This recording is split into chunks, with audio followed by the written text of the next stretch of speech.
Lives in India have been lost due to heavy Pakistan shelling. Kandahar hijack mastermind has been killed in the Indian strikes. That's the claim made by BJP. A big win for India. World Bank Group President Ajay Banga has met Prime Minister Modi after India looks to financially squeeze Pakistan on multiple fronts. Indus Water Treaty has World Bank as the signatory. Russian President Vladimir Putin welcomes dear friend Xi Jinping to Kremlin. Xi Jinping has hailed confidence in the China-Russia ties. Which way this will pivot, India Global will decode. Iranian Foreign Minister in India days after a mediation offer. External Affairs Minister Jaishankar says that India-Iran cooperation has progressed. Vladimir Putin's three-day ceasefire comes into effect. Ukraine claims that Russia is violating the three-day ceasefire that's been in place for the Victory Day celebrations.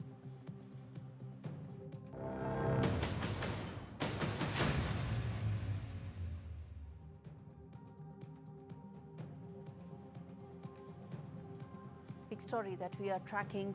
Operation Sindoor is now fully in its second phase. The first phase saw India attacking and specifically targeting the terror infrastructure in Pakistan and Pakistan-occupied Kashmir, those 9 specific locations, in a matter of 25 minutes. Since then, now there is a very important detailed statement that was shared by the Defence Ministry, followed by a briefing by External Affairs Ministry along with the Defence Forces, talking about how Pakistan has tried to hit 15 Indian cities. They tried to do so in northern and northern-western towns of India, across Jammu Kashmir, Gujarat, Rajasthan, several other states, all border towns, all border states. And India responded adequately. I want to first play out this soundbite, and then we talk more on this. Operation Sindoor पर 7 मई 2025 को हुई press conference के दौरान भारत ने अपनी प्रतिक्रिया को केंद्रित, संतुलित और गैर उत्तेजक बताया था। यह विशेष रूप से स्पष्ट किया गया था कि पाकिस्तानी सैन्य ठिकानों को निशाना नहीं बनाया गया। साथ ही दोहराया गया कि भारत में किसी भी सैन्य लक्ष्य पर हमले का उचित जवाब दिया जाएगा। 7 से 8 मई 2025 की रात को पाकिस्तान ने उत्तरी और पश्चिमी भारत में स्थित कई सैन्य ठिकानों को, जैसे कि अवंतीपुरा, श्रीनगर, जम्मू, पठानकोट, अमृतसर, कपूरथला, जालंधर, लुधियाना, आदमपुर, भटिंडा, चंडीगढ़, नाल, फलौदी, उत्तरलाई और भुज पर ड्रोन और मिसाइलों से हमला करने का प्रयास किया। इन हमलों को इंटीग्रेटेड काउंटर यूएस ग्रिड और वायु रक्षा प्रणालियों द्वारा निष्क्रिय कर दिया गया। That was Colonel Sophia Qureshi clearly mentioning what Pakistan tried to do in the intervening night of 7th and 8th of May. 15 Indian cities were the targets. Pakistan failed miserably.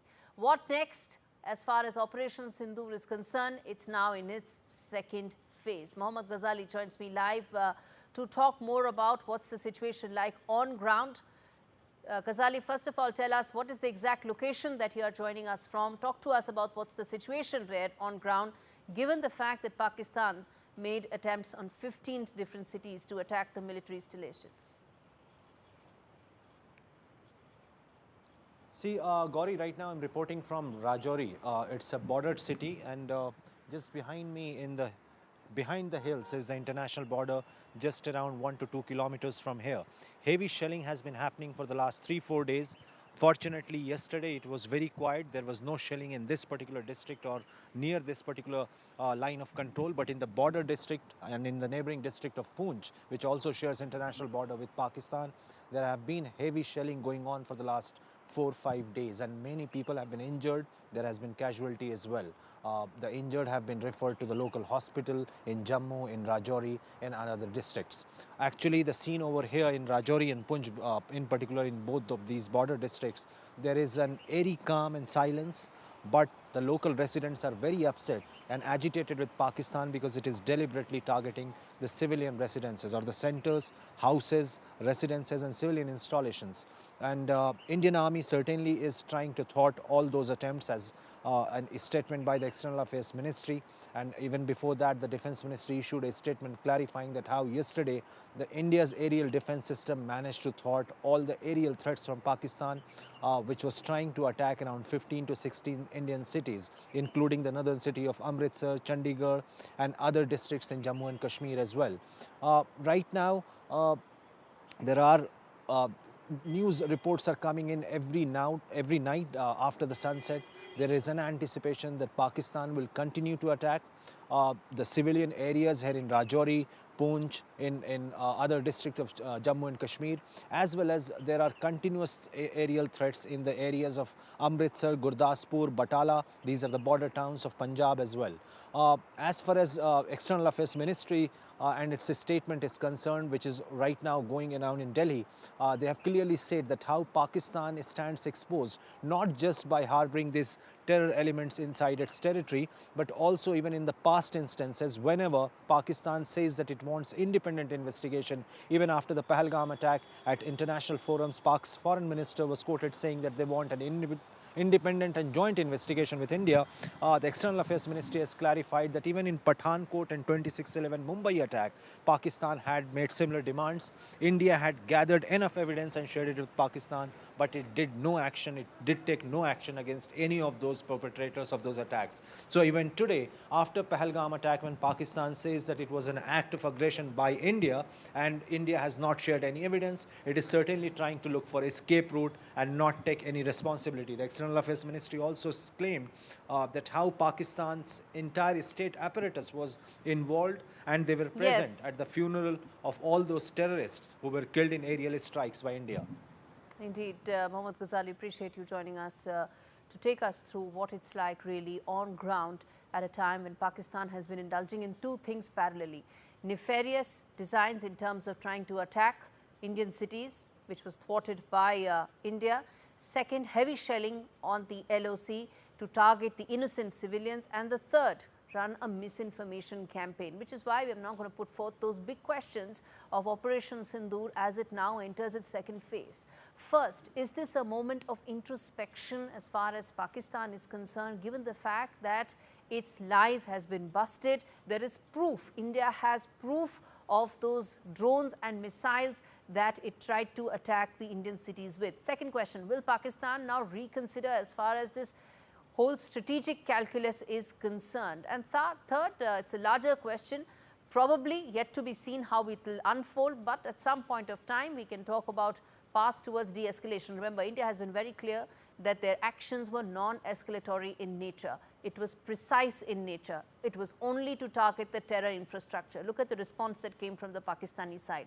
Attacking military installations in 15 Indian cities meant to have a heavy collateral damage in terms of civilians. Let's get in General Shankar Prasad to talk more on this, and we'll also have General G.G. Dwivedi to understand what this means. General Dwivedi, Operation Sindoor has entered its second phase. Explain to us, talk to us about the next 24 to 48 hours and what they are expected to look like. Firstly, thanks for having me on your show. Well, the issues that you have flagged are very, very critical. Let me just give you the little background that so far, Pakistan proxy war for last 3.5 decades. India had responded only as counter-infiltration on the LOC and hinterland by having CI grade. But for two strikes, we did the Uri shallow strikes and the Balakot. But I think after Pahalgam, the whole narrative has changed, Gaurie. The Indian government has now taken a considered stand that this has to stop, means Pakistan has to be deterred and the proxy war has to be defeated. Now, after the number of diplomatic measures India took, on 6, 7 night came Operation Sindoor, which was expected And it has been a very, very successful operation because India only went for terrorist infrastructure and we struck 9 of the terrorist bases. But Pakistan response was quite expected as it has unfolded because Pakistan could not have carried out any retaliatory strike against India as far as the terrorist infrastructure is concerned because India does not have any terrorist infrastructure. So they went down to escalate now at level 2, whereon you rightly brought out that they targeted 15 Indian cities and especially our military infrastructure, our air defense assets. And now that was the second, escalation. But India has then again responded because we had to undertake very specific action. And India Yes, strikes are available. They have been absolutely. hit at the Lahore, at the Rawalpindi, and therefore I think situation as it stands today is Pakistan, which is Hmm. escalating. It is Pakistan which is actually portraying the wrong narrative. And I think what I expect is because their hands are very tight as far as conventional response is concerned, they would escalate LOC, which you rightly brought out. They escalated. They are Heavy doing that, weapons are sir. being They are fired, doing that. artillery. Women and children have lost their lives. Stay with me, sir, because I want to take in Yes. the opening comments from General Prasad here as well to understand that what are we looking at going forward from a 24, 48-hour point of view, sir. The fact that Pakistani missiles and drones have been recovered by India in the 15 cities that it has targeted, and that's proof of what Pakistan is trying to do in terms of escalating this. How do you read this, and what do you think should be the kind of preparations? Of course, they are already in place, but I'm saying what is it that our viewers should be made aware of in terms of the next 24, 48 hours? First of all, we must understand what is the objective of the Indian government as far as this particular Pahalgam incident is concerned. Our primary objective and aim is to remove terrorism, target terrorists, their leaders and their backers. That phase 1 has been completed. We have attacked the Jaish-e-Mohammed headquarters in Bahawalpur. We have attacked Muridki headquarters of Lashkar-e-Taiba, and a large number of terrorists and their infrastructure has been destroyed there. Thereafter, all the other areas which are just across the line of control have also been eliminated wherever the terrorist camps are. 9 of those, you are aware of those. The point is this, and I must understand it very clearly. Bahawalpur is a very major military cantonment which has a corps headquarters and several brigades located there. We were next to it. The Bahawalpur camp of the Jaish-e-Mohammed is next to that military camp. We could have easily struck that military camp and destroyed it just as we destroyed the Jaish-e-Mohammed headquarters. But we didn't do it because that's not our objective. The objective was to eliminate terrorism. We've done that. Similarly, in Mudirke, we have got Lahore cantonment next door to it, where there's another corps headquarters and a large cantonment. We could have easily destroyed that as well, but we did not. We went in only for the terrorist outfit. So please understand, this is the policy of India to eliminate terrorism and their leaders. That is going to continue. When, now, today, tomorrow, I don't even know. As far as the response from Pakistan is concerned, I was pretty sure that this response is bound to come from Pakistan.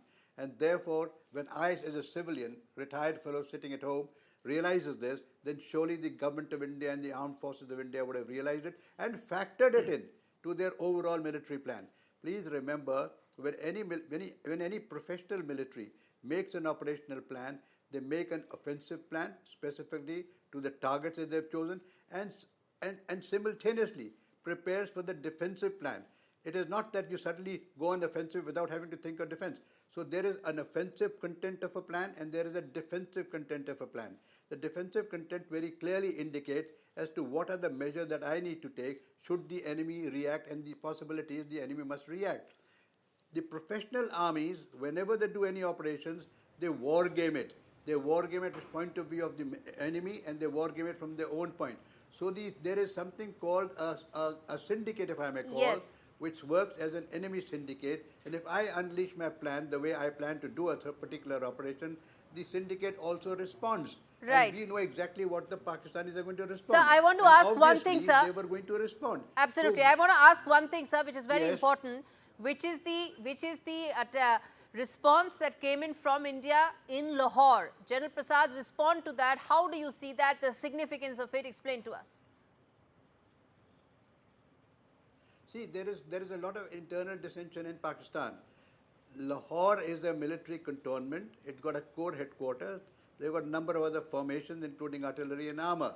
Now, that is one response they can give across the border, with closest border point, and Amritsar and all these towns are next door to it. You also had a report to say there has been a bomb blast in Lahore today. Who's done that? That also we had to take care. There is a bomb blast in Karachi. There is a bomb blast in Rawalpindi. So several locations have been internally by some agencies, perhaps their own terrorists, have done this. Therefore, what about Lahore? Lahore has been factored in. And all our defensive measures across the line of control, across the international border, are ready for what I would term as an offensive defense. So offensive defense means that you are carrying out... I'm sorry, sir, I have to take a break. I understand what you're saying. Extremely important. Operation Sindoor second phase has begun. What is it that India needs to be prepared for? What are the milestones that we should look at? Most importantly, the next 24 hours, what are the preps that we need to put in place? All that and more. I'm going to slip into a break, come back on the other side, talk more about how India is trying to squeeze Pakistan, not just on political and military aspects, but on economic aspects as well. The big economic squeeze. We come back and talk more. Stay with us.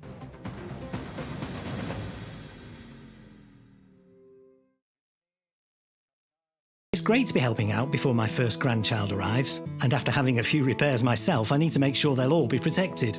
Which reminds me, there's more than one way to help protect my family. Welcome to British Seniors, the UK's #1 rated provider of over 50s life insurance. How can I help? Hi, I'd like a quick quote. You've come to the right place. We're proud to offer our seniors lifetime guarantee. With 100% of claims having been paid, we guarantee your premiums will never go up and that you'll speak to one of our specialists in the UK. Wow, that's great to hear. Depending on your age, your loved ones can get a cash payout up to £10,000 and the cover is in place for your whole life. And what's the application like? It couldn't be easier to apply. If you're a UK resident aged 50 to 80, you're guaranteed to be accepted and you can arrange everything in a matter of minutes. There are no medicals or blood tests. Prices start from just £4.52 a month for £1,000 of cover. Wow, that money could help with funeral costs or as a gift for my grandkid. I'll do it. As the UK's #1 rated provider of over 50s life insurance, we're proud to protect thousands of families across the UK. We're rated excellent by Trustpilot and also rated platinum by FIFO. Plus, when you sign up, you'll receive a £135 gift card and free 24/7 GP advice and health services. He's going to be named after his granddad. Be proud to protect your loved ones with British Seniors. To get a free quote today, call our UK team on 0800 781 0770 or visit britishseniors.co.uk. Dealing with my lot means making smart choices and trying to find the time to plan ahead. And with our family growing, I want to protect the life we've built. Welcome to Smart Insurance. How can I help? Hi, I'd like a quick quote, please. You can choose a benefit amount up to £750,000 depending on your age. And you can personalise your policy with optional critical illness and children's cover. Brilliant. If you're a UK resident aged 18 to 64, you can apply with just a few health and lifestyle questions. For £250,000 of cover, the price starts at just £14.77 a month. That's less than I thought. And could help my husband pay off the mortgage. Just like families, not all life insurance is the same. That's why we offer the Smart Family Guarantee. We guarantee a straightforward application process, award-winning service you can trust, and cover from day one. And it's easy to arrange. You can get covered in just a matter of minutes. That's good to know. For even greater peace of mind, you'll also receive a 100% advance in the event of terminal illness and 10% cashback on your first year's premiums. That's the Smart Cashback. Sounds great. I'll go ahead. Our Smart Family Life Insurance is exclusive to us. And when you sign up, you'll get access to free health and wellbeing services. Plus, you get your choice of a £125 gift card. Looks like my lot have learned to plan ahead too. Protect the life you've built the smart way. To get a free life insurance quote today, call our specialist UK team on 0800 977 6858 or visit smartinsurance.co.uk.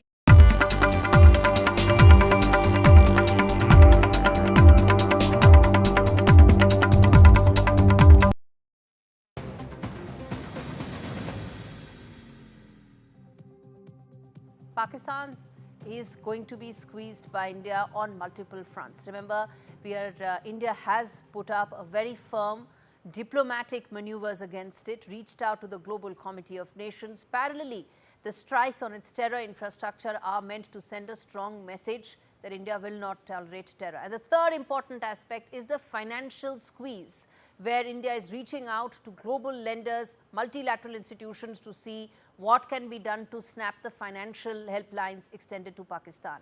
Let me now quickly rope in my colleague Nikunj Garg to understand from him the significance of World Bank President Ajay Banga meeting Prime Minister Modi in times like now. Nikunj. Significance of the visit lies in the timing, and even if it is a pre-scheduled, pre-planned meet, Government of India is going to leave no stone unturned on to convince the World Bank president that there is a need for the multilateral institution to work for world peace, and Pakistan, the global epicenter of terror, must be sent a message across by. It is equally the responsibility of the financial institutions that govern the global financial management systems as much as it is the responsibility of the International Committee of Nations. So therefore, India has made its intent clear that this time it will not stop at only the twin components of diplomacy and the military as far as offensive against Pakistan goes. It is certainly wanting to widen the arc, and one of the ways where it hurts the Pakistani elite the most is the financial squeeze on the country, because it is the Pakistani ruling establishment, the military, the civilian establishment, and other extensions of it that benefit most from these foreign subsidized loans. And it's the Awam of Pakistan which continues to suffer, as we have seen for the last close to 7+ decades. Therefore, the squeeze on the Pakistani establishment through the international multilateral organizations on the financial aspects of its functioning is also a very critical part of India's diplomacy, and I'm quite sure that the Prime Minister will take it up with the president of the largest financial multilateral institution in the country and also the largest loanee to Pakistan. All right, Nikunj, we leave it there. Really appreciate you joining us to talk to us about the 360-degree effort being made by India to ensure that Pakistan feels the pinch of harboring global terrorists on its soil. In fact, Iranian Foreign Minister Abbas Araghchi is in India to co-chair the 20th India-Iran Joint Commission meeting in New Delhi. This marks his first visit to India since assuming office in August last year. External Affairs Minister Dr. Jaishankar held talks with his Iranian counterpart. I want to first play out that soundbite, come back and talk more about the significance, the timing of this. Excellency, you are visiting India at a time when we are responding to a particularly barbaric terrorist attack on 22nd April in the Indian Union territory of Jammu and Kashmir.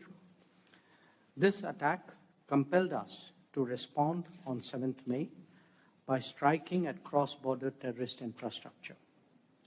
Our response was targeted and measured. It is not our intention to escalate the situation. However, if there are military attacks on us, there should be no doubt that it will be met with a very firm response. As a neighbor and a close partner, it is important that you have a good understanding of the situation. DP Srivastav joins us to talk more about the significance, the impact of the timing of this visit, and also the messaging that has been sent out by Dr. Jaishankar in no uncertain terms. We don't want to escalate, but we will respond if there is a reaction and if there is an attack on us. Thank you. Thanks for having us. Dr. Araghchi is no stranger to India. Though it is his first visit as Foreign Minister, he was earlier Foreign Secretary, and I had the privilege of meeting him. I was the Indian ambassador there. And his visit to India comes at a time when both countries are looking for continued engagement. Dr. Araghchi is here to preside over Joint Commission meeting. There will be occasion. The two countries are engaged in Chabahar project. They are also engaged in International North-South Transit Corridor. So far as the regional situation is concerned, Iran perhaps people in India may not be that well aware of, has itself been victim of terrorism sponsored from Pakistani soil. I served in Iran from 2011 to 14, and during my term, there were at least 14 attacks on Iranian forces, Iranian establishments by terror groups based in Pakistan. In 2019, this is just a day before Pulwama, there was a similar incident in which 27 guards, Iranian, this is IRGC, Revolutionary Guards, were killed in a jihadi attack, and it was later discovered that he was a Pakistani national, and he rammed a jeep full of explosives into a bus carrying the IRGC personnel in Sistan, Balochistan province of Iran. Yes. It was almost an identical incident to Pulwama. Yes. So I'm sure that Iran is very well aware of the pain and the anguish India has over repeated terror attacks Indeed. by Pakistan and Pakistani-supported terrorists. Absolutely. All right, I'm going to slip into a break. I come back with lots more on the other side. Stay with us.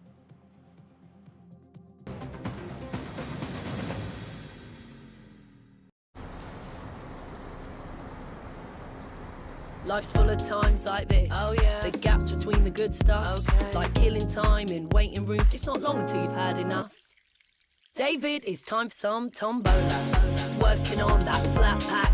Open for fun. Been bulking up the six-pack. Open for fun. Yes! I've won £11! All right, calm down. It's just a bit of bingo. Open for fun. It feels good knowing that your future's in hand. Evlo can offer you a loan from £1,000 to £15,000. Get your conditional decision in minutes.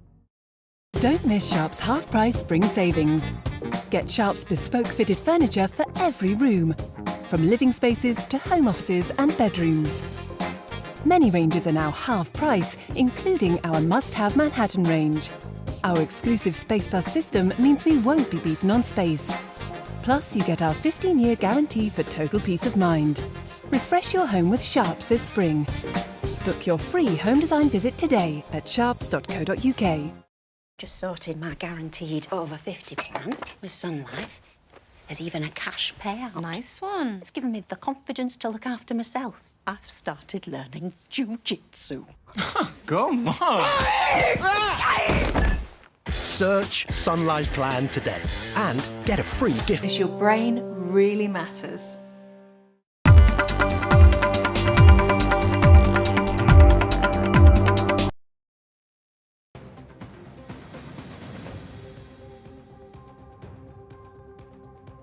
Chinese President Xi Jinping welcomed by his Russian counterpart Vladimir Putin at the Kremlin on Thursday as part of a 4-day state visit. It coincides with Russia's Victory Day celebrations scheduled for 9th of May, marking the 80th anniversary of the defeat of the Nazi Germany in World War II.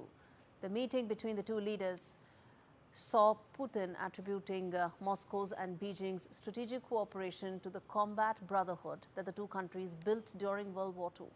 During Xi's visit, the leaders are expected to discuss a whole host of issues: ongoing conflict in Ukraine, energy cooperation, proposed power of Siberia to gas pipeline project. The pipeline would transport natural gas from western Russia to northern China, further solidifying the energy ties between the two countries.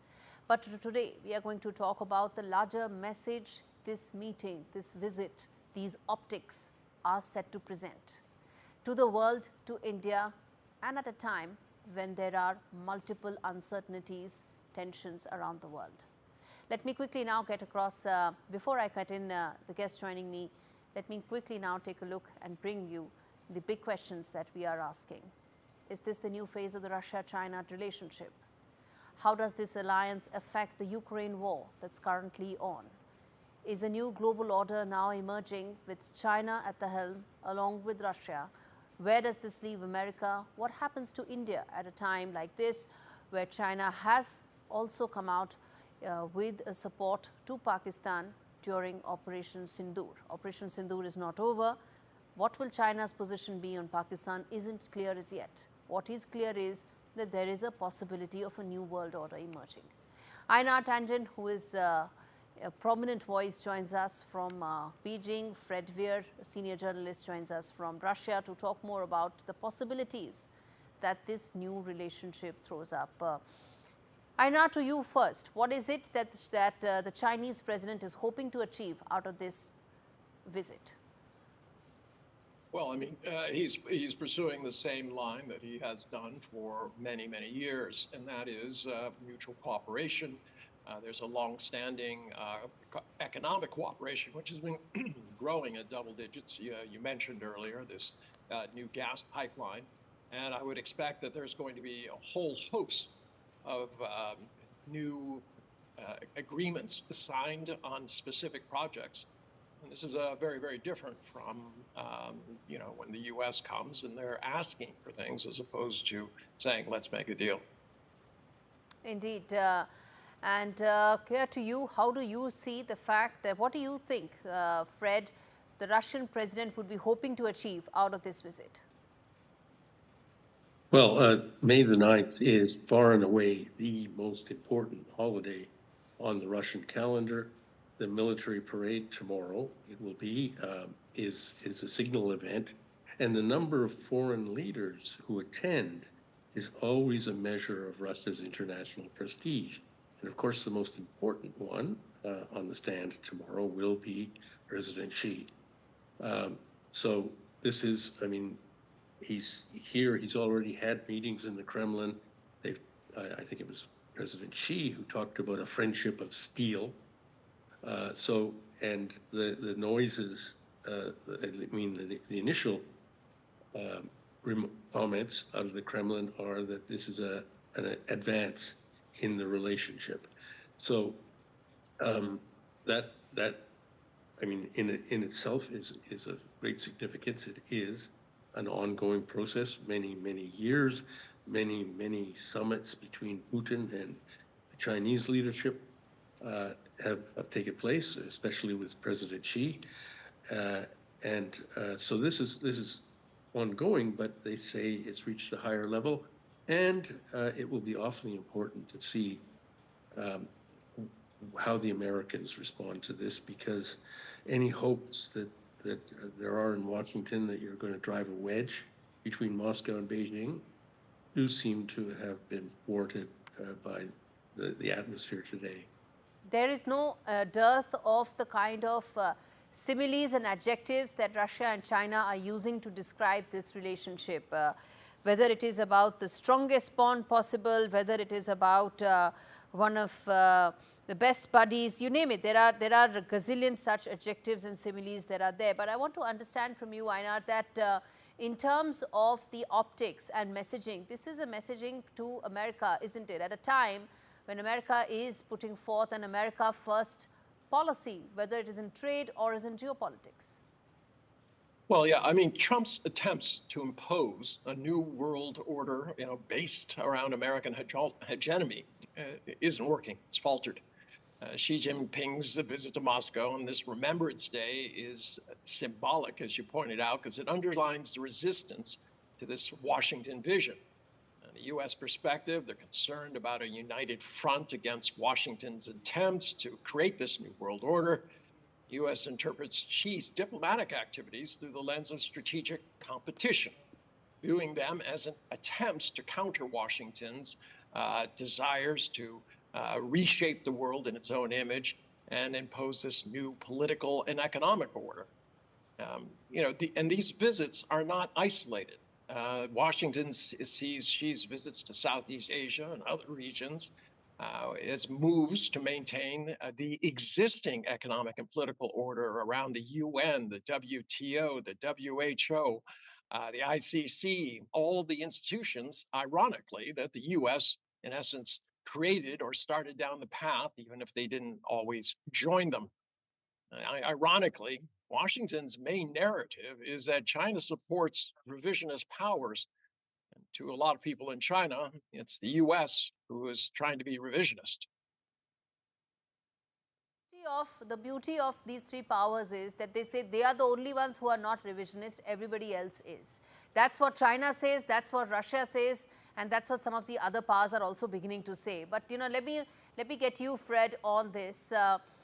There is now a very sympathetic, or at least a more sympathetic America when it comes to Russia than to China, isn't it? So what is the messaging that President Putin would like to give to President Trump right now? I think that the Russians are in a bit of confusion about how to handle Trump because he is very, very unpredictable. And they did have 4 years of experience before in previous Trump term, and that was, from the Russian point of view, a complete circus that ended up with relations being worse than ever. So they don't have high expectations, no matter how pleasant to their ears some of the things that are said in Washington seem to be.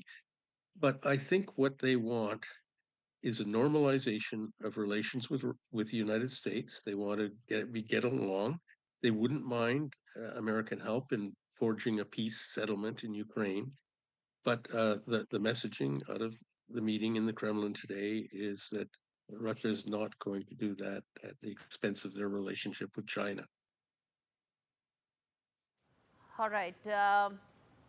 As far as the last 3 years are concerned, and this is a question I put forth to both of you, which is that in the last 3 years, Russia-China relationship has undergone a huge change because of the sanctions that the Russian economy has been put forth on.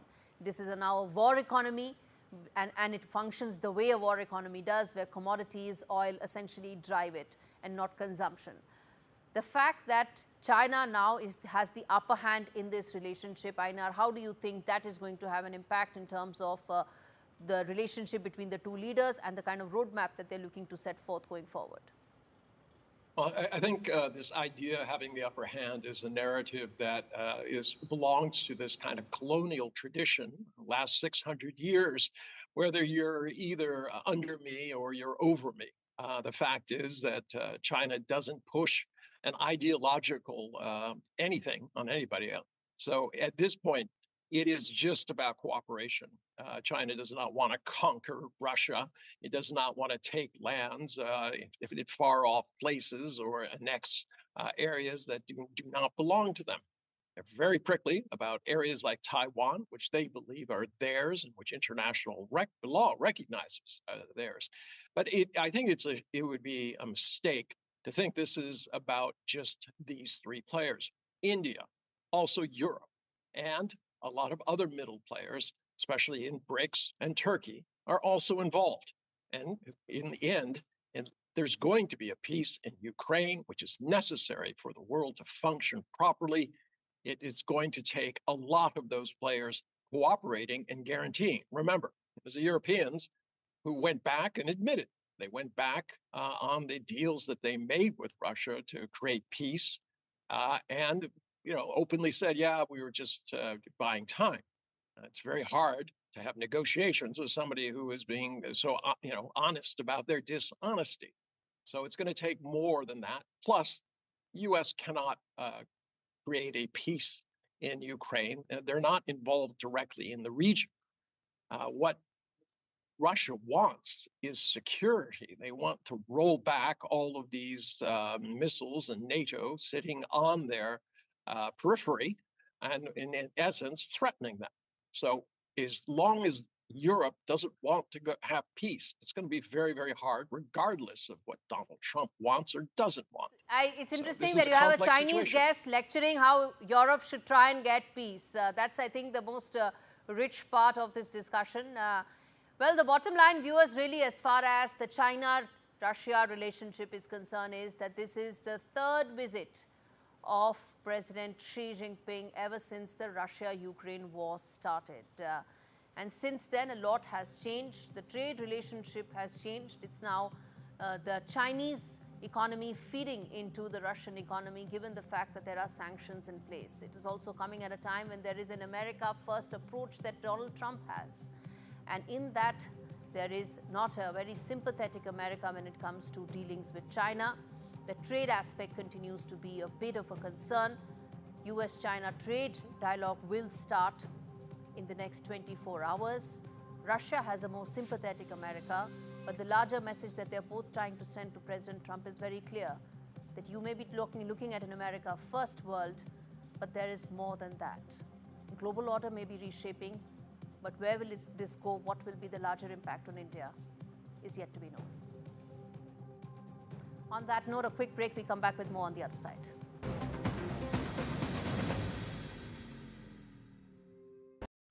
For such gentle souls, working donkeys in the Middle East lead terribly hard lives. For such trusting animals, donkeys are too often abused and exploited. These sensitive, loyal animals often suffer the cruelest pain. This is the hard, painful life that donkeys in Egypt, the West Bank, Israel, and Gaza have to endure. Too often, it's not only a hard life, it is also a short one. But there is something you can do to make their hard lives much easier. Please call Safe Haven for Donkeys on 0800 144 5802 or go online and give a life-saving gift of just £2 a month. Safe Haven for Donkeys is dedicated to transforming lives in the region. Your gift means our mobile vet clinics can provide emergency treatment for injured donkeys. We heal wounds and ensure donkeys aren't suffering. We also work with local communities, helping them to look after and cherish their donkeys. You'll help make sure there's always a place at our sanctuaries for abandoned and abused donkeys who have nowhere else to turn. Please call 0800 144 5802, text SAFE4 to 84902, go online or scan the QR code and give just £2 a month and help change a donkey's life today. At Direct Line, we know that for multi-property landlords, sometimes the tiniest of things can turn into way bigger problems. From niggly contract issues to keeping up with ever-changing legislation. That's why Direct Line's landlord insurance offers a 24/7 legal helpline as standard. Because a call with someone could help to make the hairiest of problems feel that little bit smoother. Search Direct Line Landlord Insurance. We're on it. When I woke up, they said, "Alyssa, you've got leukemia." We found out that the chemo wasn't working. Cancer is still the biggest killer of children in the UK, but innovative new treatments could help beat cancer for more children like Alyssa. I'm cancer-free now. Text, call or search to give £3 a month and help build a new children's cancer centre at Great Ormond Street Hospital. So together we can save more lives. What are you so happy about? I've just made a claim. We could be owed thousands. My claim group? Yeah, the cars we bought on finance, well, the lenders could have charged hidden commissions. It's dead simple to claim. Hey, I had 2 cars before we met. Go to My Claim Group. You could be owed thousands in hidden commissions from cars you bought on finance since 2007, even if you can't remember the details. Done. Simple, eh? Go to My Claim Group now. Claims made simple.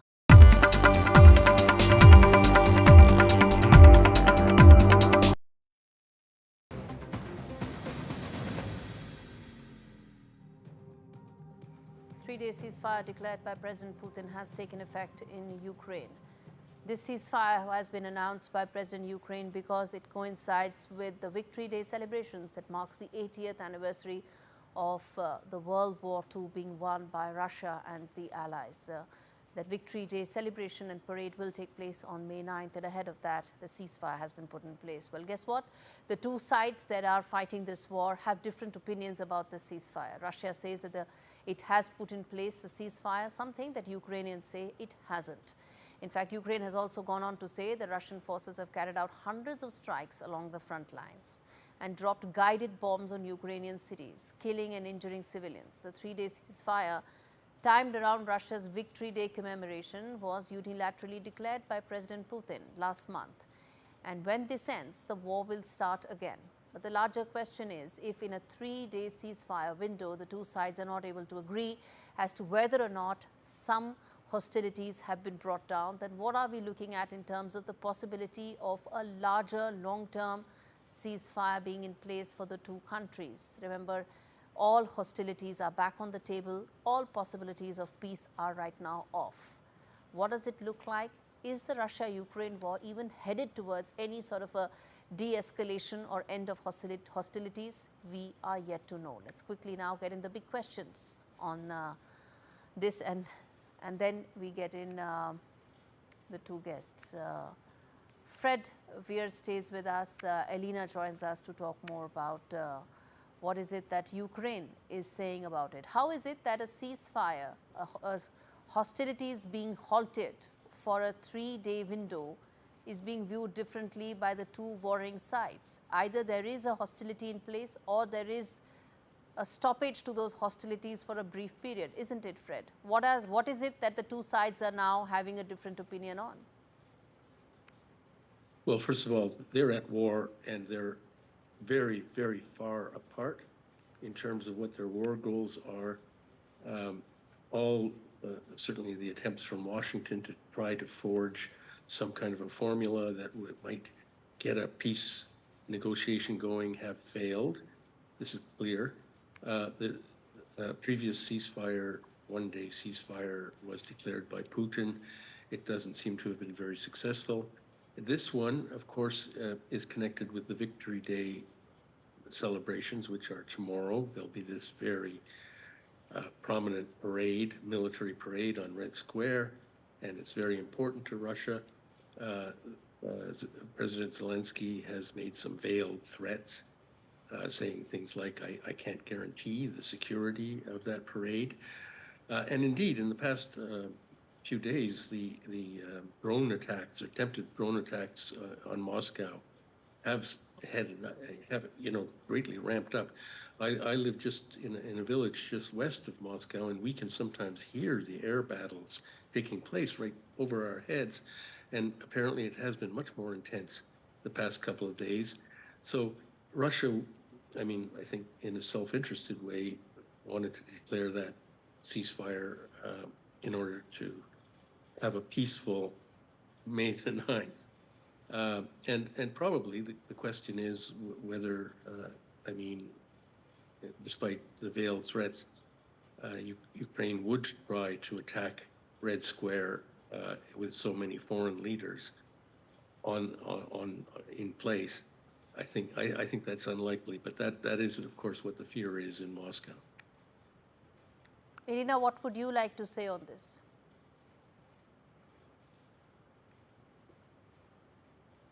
It is very unfortunate. I cannot really hear you. However, I would like to describe the situation here in Kiev with regards to this short ceasefire that was announced by President Putin. As you know very well, Ukraine agreed on the proposal of the United States and offered itself to establish a ceasefire for at least 30 days, because the ceasefire should be established not for some symbolic dates, especially when it comes to the 9th of May, the day which Ukraine contributed a lot to the fight against the fascism during the Second World War.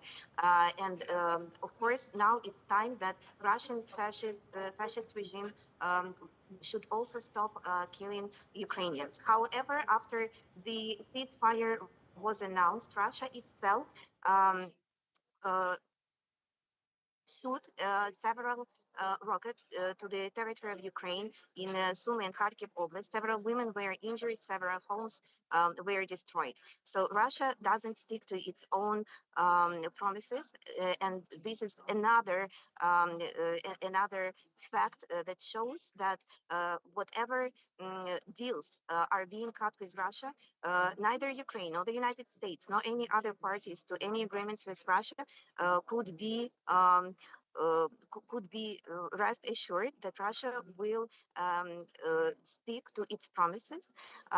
Thus, currently, Ukraine hopes that this ceasefire would be prolonged because, this killing must stop. However, we understand that Russia is not seeking for true peace, and that's why, unfortunately, more Ukrainians might die in the next days. Right. Okay. Now, the fact that the two sides do not agree that there is a cessation of hostilities or not itself proves how difficult getting a long-term solution to this is, isn't it, Fred? So what are the odds that the world is actually going to see some sort of a long-term peace settlement here? I think that there's probably going to be a lot more, sadly, more action on the battlefield in the coming months. The Russians have made it clear from the very beginning that they're not interested in just a ceasefire. What they want is to see the outlines of a roadmap to a lasting solution, a peace settlement that will stick. And they have made their war objectives very clear. So yes, I would agree that this 3-day ceasefire from Putin is well, it's a just an opportunistic way of trying to get peace on his holiday. But in principle, there won't be any ceasefires that Russia will agree to until they've seen that blueprint for a permanent settlement, and it will have to respond to Russia's main war objectives for them to agree to it. Elena, do you think that a ceasefire, cessation of hostilities, a peace settlement, whatever you may call it, anything that stops the attrition of people on both sides, do you think it's farther away than what it was maybe a month back, a month and a half back, when the Trump administration was geared towards finding some sort of a solution?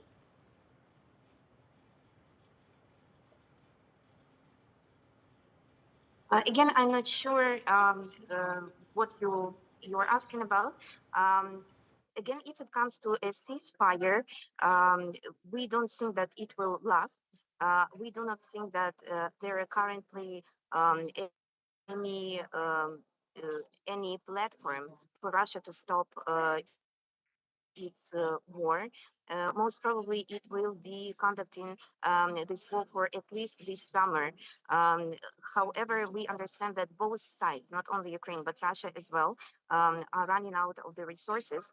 And moreover, Russian economy, though is still holding, it is not as strong as it used to be. It is very fortunate that the prices for oil go down, because these are the prices for the natural resources that fuels the war against Ukraine. So in general, we believe that this ceasefire will not last, but most probably at some point at the end of the year, there should be certain agreements, probably not a peace deal, but certain agreements that would decrease the aggressiveness of this war. I'm going to end this because there's breaking news coming in. I want to reflect that. Shifting focus now to breaking news that's coming in on the broadcast. Indian Army Chief has met Prime Minister Modi. The meet comes amidst continued India-Pakistan tensions. Remember, Operation Sindoor is now truly under in second phase as Pakistan tried to hit at 15 military installations in India's northern and northwestern towns and states. Let's quickly get in Vishal Vivek to give us an update on this crucial meeting that comes in, as I said, at a time of India-Pakistan heightened tensions. Vishal, any update on what the meeting discussed? What were the takeaways of this meeting? So we've been seeing PM Modi meeting with all the top leaders in the country, be it the foreign secretary that happened about a few days ago, day before yesterday to be precise. So this meeting comes in the wake of the second phase of the Operation Sindoor. We all saw the attack, the preempt attack. So Pakistan had planned to attack 15 military installations inside Indian territory, to which India preempted and did this attack in the territory of Lahore. So this meeting could have revolved around that part. The details of the meeting are yet to be revealed, but this meeting happened right after the few details were revealed about the preemptive attack. So it could have revolved around that. So far, the details are scant, as I mentioned, but there have been a series of meetings that the PM has conducted with the top brass of the country, be it the Foreign Secretary, be it the Defense Minister, be it the Home Minister. There have been several parleys in the last 3 to 4 days. So it all could have revolved around the Pahalgam attack, the immediate aftermath, and also what could be done after this. So the phase 2 of Operation Sindoor has just finished.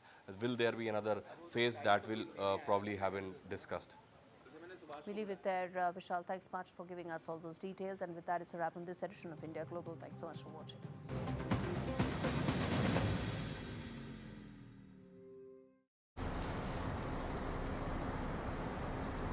Life's full of times like this. Oh yeah. The gaps between the good stuff. Okay. Like killing time in waiting rooms. It's not long until you've had enough. David, it's time for some tombola. Working on that flat pack. Open for fun. Been bulking up the 6-pack. Open for fun. Yes! I found £11! All right, calm down. It's just a bit of bingo. Open for fun. It feels good knowing that your future's in hand. Airflow can offer you a loan from £1,000 to £15,000. Get your conditional decision in minutes. Don't miss Sharp's half-price spring savings. Get Sharp's bespoke fitted furniture for every room, from living spaces to home offices and bedrooms. Many ranges are now half price, including our must-have Manhattan range. Our exclusive Space Plus system means we won't be beaten on space. Plus, you get our 15-year guarantee for total peace of mind. Refresh your home with Sharps this spring. Book your free home design visit today at sharps.co.uk. Just sorted my guaranteed over 50 plan with Sun Life. There's even a cash payout. Nice one. It's given me the confidence to look after myself. I've started learning jiu-jitsu. Come on! Search Sun Life Plan today and get a free gift card. Brain really matters.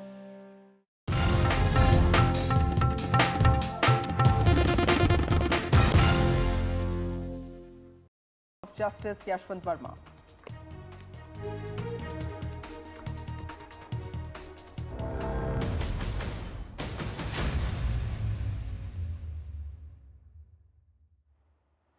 Hello everyone, this is News at 7 p.m. and I'm Maria Shakil.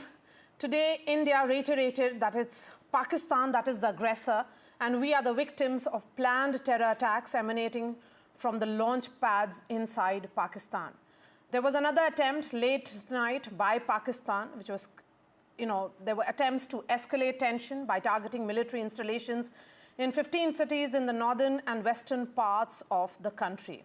Though all these attempts were thwarted, India has called out Pakistan today, saying that there is no question of taking the route of any investigation into the 22nd April terror attack, instead adding that Pakistan continues to delay and stonewall investigations and uses evidence by India to cover its track. Well, Maria, the Indian government has said that Pakistan attempted to engage in a number of military targets in northern and western India, but the Indian armed forces neutralized these attempts. In fact, Vikram Misri, the Foreign Secretary, has made it very clear that the original escalation was what happened in Pahalgam on the 22nd of April, and it's India that's continuously